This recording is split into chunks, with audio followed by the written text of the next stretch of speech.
Hi everyone, Mike here, CTO of FlowBridge, back again to show you an exciting new feature that we're going to release called Voiceflow Alerts.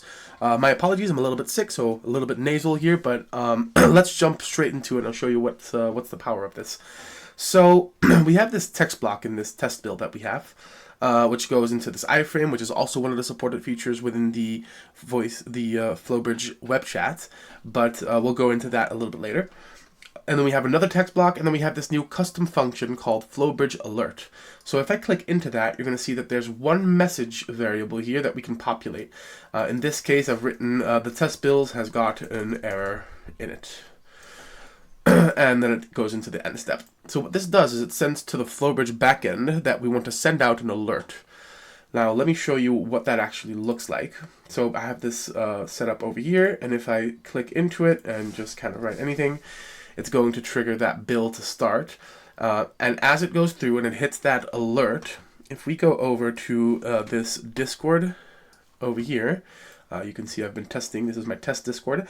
You can see that it's sent over this test build has got an error in it, straight from the Voiceflow build itself. So what does it look like on FlowBridge? If we go to FlowBridge, there's this new section in the debugging section called Voiceflow Alerts. If we click that, you can see I have three set up here: Slack, Discord, and MS Teams.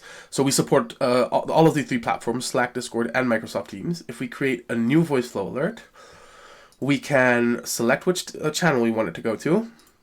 We can select which project we want it to be associated with. So that can be any project that you have on your FlowBridge environment. And then in the URL, you put in the webhook URL that you want, and that's it. Once that's set up, it'll all work together. So in the respective platforms, there's different ways to set up the actual webhooks themselves. We'll share some documentation on each of those so that you can easily set up that webhook and get that URL that you can just paste in here. Once that's set up, you just put that custom function, which we'll also supply, into the Voiceflow build, such as this, and then put in any text that you want for this specific custom function or the specific alert to show up on.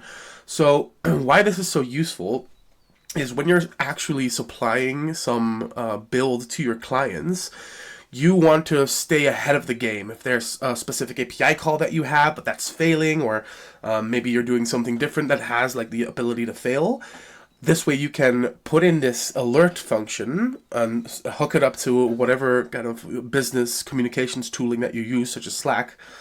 And then you can get an instant information about that this build is failing. You can jump into the build, check out the transcript, see what's going on, and actually fix it before your client complains about it or even knows about this specific issue.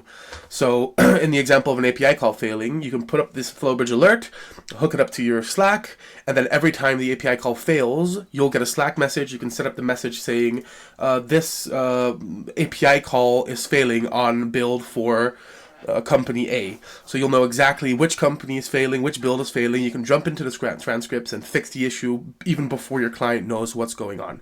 So very powerful feature. Looking to hear your feedback. We'll provide documentation on each of these specific platforms, Microsoft Teams, Slack, and Discord, to how to set up that webhook, and supply you with the custom function that you can put into your build, to your Voiceflow build, and just hook it up, and it should automatically work once you've set up on FlowBridge as well. That's the Voiceflow Alerts function. Give us some feedback, and I hope you guys have a wonderful day.